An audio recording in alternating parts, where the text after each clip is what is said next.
Hi customers and my dear Insta lovers, here is day 84 of 100 days reel challengeல இந்த ஒரு product பண்ணுறதுக்காக நான் almost 90% of the products வந்து நான் சோர்ஸ் பண்ணி தான் பண்ணியிருக்கேன். அண்ட் எதுவுமே நான் 10 கிராம்ஸில் இங்கே வாங்கலை. எக்ஸ்பெக்ட் த சீக்வென்ஸ் தவிர்த்து மீதி எல்லாமே 50 கிராம்ஸுக்கு நான் வாங்கியிருக்கேன். உங்களுக்கு சொன்ன ப்ராடக்ட்டோட ப்ரைஸை விட நாங்கள் இதில் டபுள் தி அமௌண்ட் இன்வெஸ்ட் பண்ணியிருக்கோம். நாங்கள் இன்வெஸ்ட்மெண்ட் பண்ணதுக்கும் உங்களுக்கும் எந்த சம்மந்தமும் இல்லை. எந்த ப்ரைஸிங் ஸ்ட்ராட்டஜியும் நாங்கள் அதில் யூஸ் பண்ணல.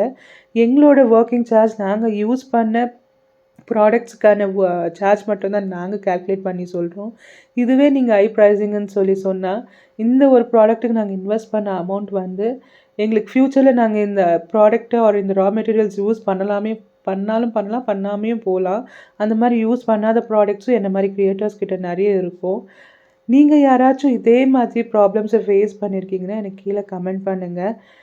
அண்ட் இந்த இஷ்யூஸ்க்கு வேறு என்ன சொல்கிறதுன்னு எனக்கு தெரியல. பார்ப்போம். Thank you so much. Love you all. Tata. Bye bye.